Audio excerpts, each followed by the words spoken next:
One of the core foundational skills that I teach in all of my classes and that I talk about a lot is a concept known as affect labeling, which is really the process of how to de-escalate an angry person in 90 seconds or less. And that's what my fourth book is about.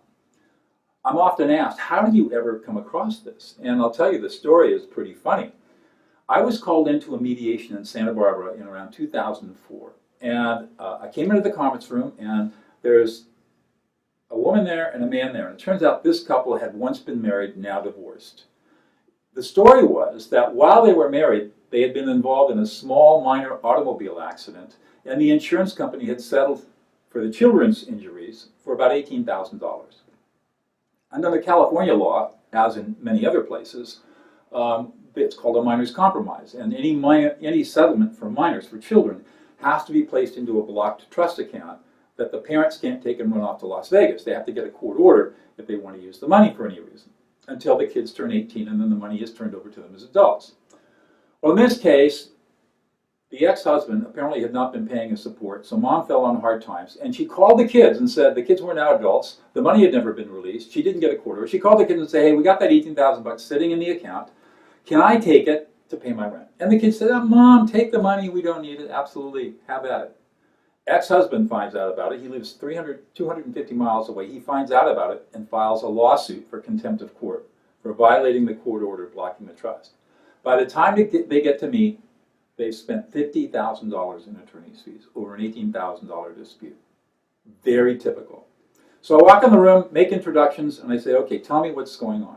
It didn't take them but 30 seconds, and they're up out of the chair going like this, screaming at each other, cursing each other, some of the most vile, vulgar language you can possibly imagine. Sit down, quiet down, let's try it again. And they did it again. One person started talking, the other person started getting into it, and I finally did my Moses parting the waves thing, and I said, okay, sit down. I didn't know what I was going to do. I had no clue about how to handle this because I'd never really encountered people who were so angry at each other they were absolutely incapable of being incivil. But then a thought came to me out of the blue. Listen to the emotions. So I turned to the wife and I said, Susan, what I want you to do is listen to John's story, but I want you to ignore his words and just listen to his emotions and tell us what you think he is feeling. Can you do that? She didn't think she could, but eventually she agreed to try. So John started his story. Susan started to spin, and I said, oh, what's John feeling right now? And she paused, and she looked at John and looked at me and said, he's really angry. Well, why don't you tell him that? So Susan says to John, John, you are really angry.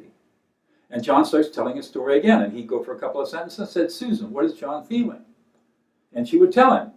And finally, she started to calm down and de-escalate, and she was calming herself down. And I could see that John was calming down. No more shouting, no more screaming, no more yelling. All she was doing was ignoring his words and telling him what he was feeling. When she finished, I had John do the same thing with her. When they finally finished both, reflecting each other's emotions, John sort of stared at her for a minute with a really funny look in his eyes, and then he put his head in his hands and he started to sob. And after that wave of emotion passed him, he looked up at her and he said, that's the first time you've listened to me in 25 years. And the case settled 5 minutes after that.